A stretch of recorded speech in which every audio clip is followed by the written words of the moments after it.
Gente, olha, o Hassan Abi, o brasileiro que está em Gaza e conversou com a gente ontem, fez contato há pouco com a nossa produção e contou que a situação está cada vez mais difícil. Hoje o Hassan disse que o cenário é o seguinte, eu trago para vocês.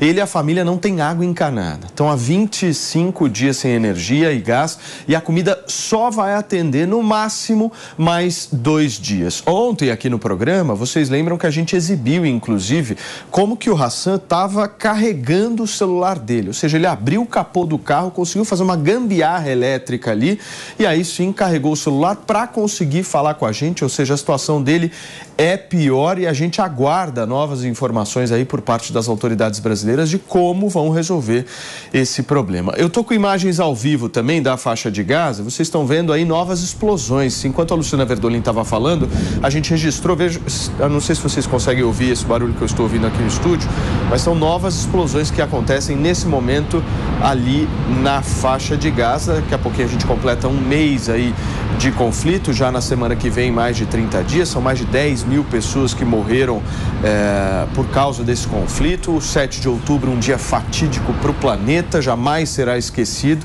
E a gente aqui agora, no Morning, vai receber no nosso sofá o Ariel Kroc, que há mais de 25 anos é um estudioso e entusiasta da história política, da diplomacia e da geografia no mundo, mas principalmente do Oriente Médio. Ele que morou em Israel e já retornou diversas vezes aqui ao Brasil, vai nos ajudar a entender um pouquinho mais esse conflito. Ariel, seja muito bem-vindo, meu amigo. Bom dia, obrigado. Escuta, como é que você está vendo essa fase da guerra? É um momento muito complicado, né? É um momento complicado porque o Estado de Israel está lidando com um grupo terrorista que não se importa com a sua população, muito pelo contrário, ela expõe sua população ao perigo, né? Muito se fala dos escudos humanos, já é bem conhecido essa tática dos terroristas palestinos do Hamas de expor a sua população, mas pouco se fala dos mísseis que são explosivos, que são armazenados em escolas. Saiu no conflito passado em 2014, saiu até na UNRWA, a Agência de Refugiados da ONU, uma publicação que pela segunda vez eles encontraram mísseis do Hamas armazenados na escola.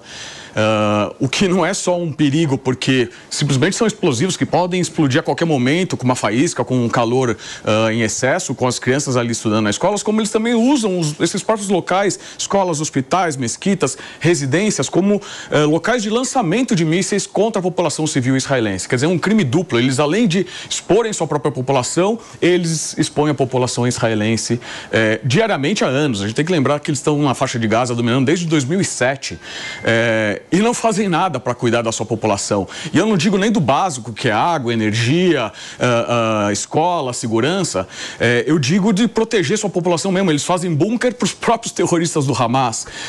E aí o pessoal fala que existe a diferença de mortos realmente é muito grande, mas existe uma grande diferença que o Estado de Israel cuida da sua população, protege sua população. Ela gasta milhões e milhões de dólares todos os meses, não só com o sistema Iron Dome, que é um sistema míssil, antimíssil, para proteger, para abater os mísseis do Hamas no ar e não atingir a população civil israelense, como investe em bunkers, em abrigos antiaéreos. Não tem como comparar, né? Não tem como comparar. Quer dizer, se não houvesse essa proteção de Israel à sua população, os bunkers, os abrigos antiaéreos e o sistema de Iron Dome, tenha certeza, Israel estaria numa situação muito pior. Porque a diferença é que o Hamas, ele manda os mísseis sem destino, né?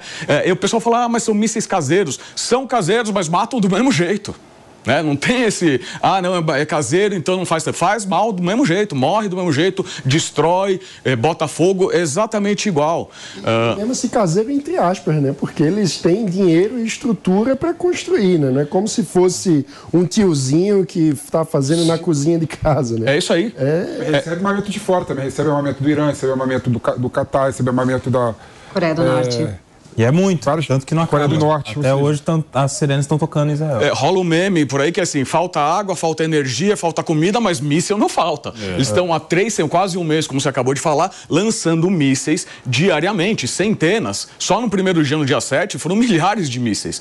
Então, quer dizer, aonde que está indo todo esse dinheiro do Catar? Aonde está indo todo esse dinheiro da União Europeia, dos Estados Unidos, que nós mesmos mandamos, brasileiros, do nosso dinheiro, dos nossos impostos, foi mandado para lá também, que deveria ser para construir escolas, para construir construir rede de esgotos, rede de água, e não, é usado para atacar. Agora, é bom lembrar o seguinte também, isso eu gosto de sempre ressaltar, que o Hamas é um grupo terrorista. Tem uma think tank inglesa que fez uma pesquisa de opinião na faixa de Gaza no ano passado. 70% da população da faixa de Gaza discorda do Hamas, não quer o Hamas. E o Hamas é uma ditadura, né? Exatamente. Agora, como que Israel pode atuar de uma forma mais efetiva? Essa é a minha pergunta, é a dúvida de todo mundo, né? Sem causar tantos prejuízos à sociedade civil da Palestina. Não. É muito difícil, né? É muito difícil porque Israel está lidando de novo com um grupo terrorista que não se importa, que pelo contrário, quanto mais civis morrerem, é a propaganda macabra que eles fazem, né? É usar a sua própria população para aparecer como coitados que são, quer dizer, como você falou, a população realmente sofre, e não é de hoje, ela sofre desde 2007, porque é um grupo fundamentalista, misógino, machista, homofóbico, xenófobo, antissemita, que faz isso desde 2007. É ditadura. É uma ditadura, ponto, exatamente, não tem discussão. O que Israel faz, ele perde um dos fatores principais de uma estratégia de guerra, que é o fator surpresa. Israel faz questão de informar as pessoas, saiam, se refugiem, se protejam, porque vai haver um ataque. Qual exército no mundo faz isso? Eu não conheço outro exército no mundo que perde uma grande vantagem, que é o fator surpresa. Exatamente. Porque quando o exército de Israel, quando Israel informa por telefone, por SMS, por panfletos, eles jogam panfletos de avião em árabe, eles anunciam em árabe nas rádios, na web, para as pessoas se refugiarem. E quando ele faz isso, ele está não só avisando a população civil de Gaza, como ele também está avisando os terroristas. Ariel, se preparam. Eu tô com algumas imagens ao vivo aqui que eu vou pedir para a Mari exibir para a gente. A comunidade Kfar Aza Kibbutz realiza nesse momento manifestações em apoio às famílias de refém. Pode colocar a imagem cheia aqui para a gente poder ver melhor, Mari? Essa manifestação que acontece justamente pedindo a libertação de todos os reféns que o Hamas conseguiu capturar desde o último dia 7 de outubro. A gente percebe, para você que está no rádio, tem pessoas que estão sentadas com uma venda vermelha, vários cartazes estão sendo levantados, praticamente a maioria das pessoas veste uma camiseta branca e é uma manifestação que acontece em silêncio. Vou deixar esse silêncio rapidamente só para vocês terem uma ideia.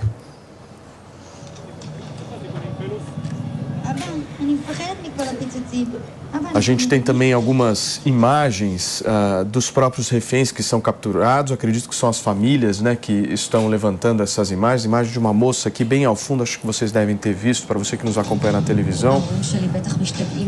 Muitos cinegrafistas, a participação muito presente aí da imprensa.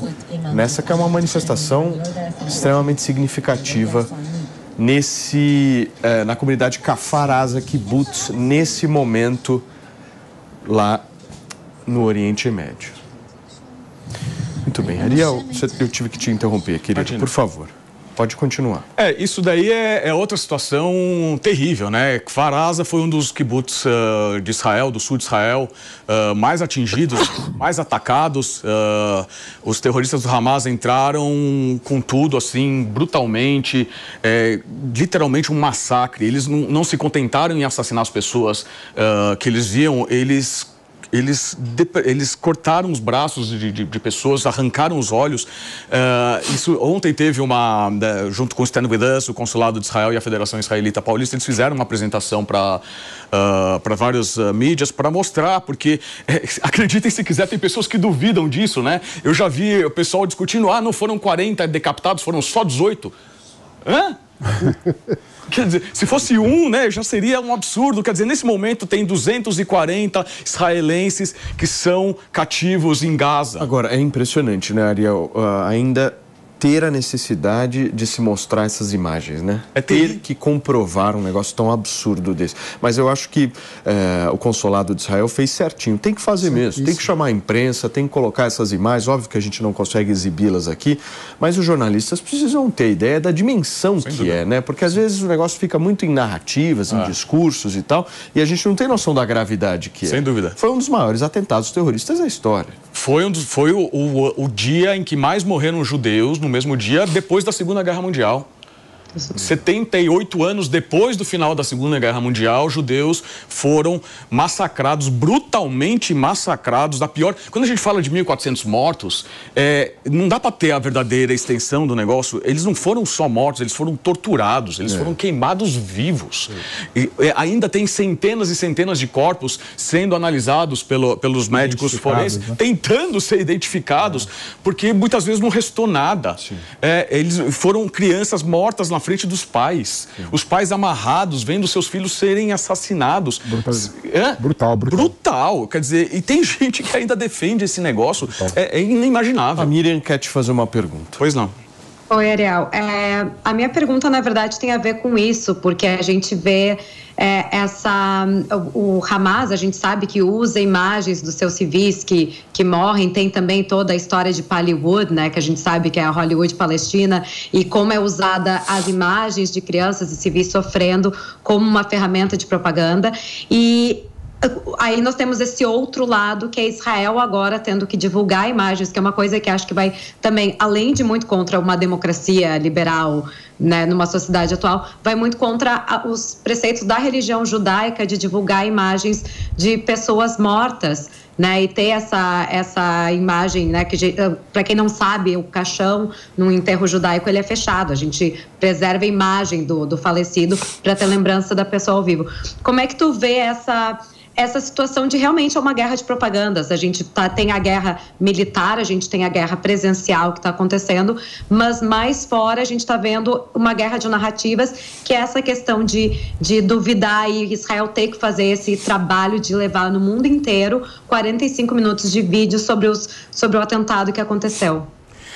É uma situação inimaginável, né? Bizarra é o mínimo, porque como é que a gente pode aceitar as informações de um grupo terrorista que não tem liberdade de expressão, que não tem liberdade de imprensa, é nula. Quer dizer, os jornalistas que estão em Gaza hoje são palestinos de Gaza. Mesmo Reuters, Associated Press, são jornalistas de Gaza, palestinos de Gaza, que por mais que queiram passar a notícia real, eles têm um Hamas atrás que controla. E se eles falam algo que não combina, que não está de acordo com o que o Hamas quer que saia, eles literalmente morrem.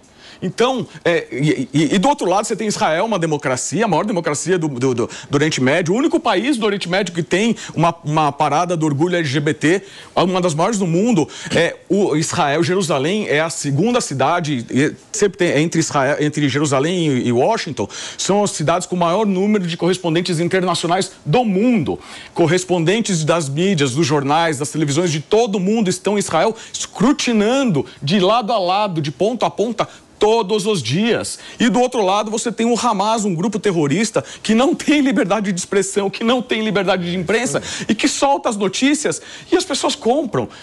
O exemplo claro disso é o que aconteceu com o suposto ataque ao hospital, que não foi no hospital, foi no estacionamento do hospital, com o suposto ataque que foi de Israel, mas que não foi de Israel, foi um míssil errante da Jihad Islâmica, e que no final, que eles em 5 segundos contaram 500 mortos e na verdade não chega nem a 100. Claro que toda a vida é importante, que principalmente a vida civil é importante, mas você tem que lembrar que é um grupo terrorista cujo interesse dele é fazer essa propaganda macabra. Dos mortos que aparecem de Gaza, as informações dos mortos que aparecem de Gaza, eles não separam quem é o terrorista e quem é o civil. Não tem como saber. Quer dizer, se existem 40 mil terroristas, o próprio Hamas fala esse número, se existem 40 mil terroristas do Hamas, esse é o número de mortos que se esperaria, porque o objetivo é eliminar o Hamas, entendeu? Ou prender ou eliminar. Assim, não há como conviver com o Hamas ao lado. Imagina a gente aqui em São Paulo tendo um vizinho, ou o Brasil tendo um vizinho no sul, ao norte, ao lado. Algo tem que ser feito. Algo tem que ser feito. Não tem como conviver com isso. Um grupo que deixa claro, não só deixa, como tenta há anos destruir Israel. E ele tem o apoio do Irã. Sim. O Irã é que, justamente como você estava falando, é quem financia, quem ajuda diplomaticamente, quem ajuda com estratégia. Tanto, não à toa, outros proxies do Irã, como o Hezbollah no Líbano, como os Houthis no Iêmen, entraram na guerra. O que o Iêmen tem a ver com Israel? E é longe, né? 2.000 quilômetros de distância de Iêmen até Israel, e estão jogando mísseis de Iêmen até Israel.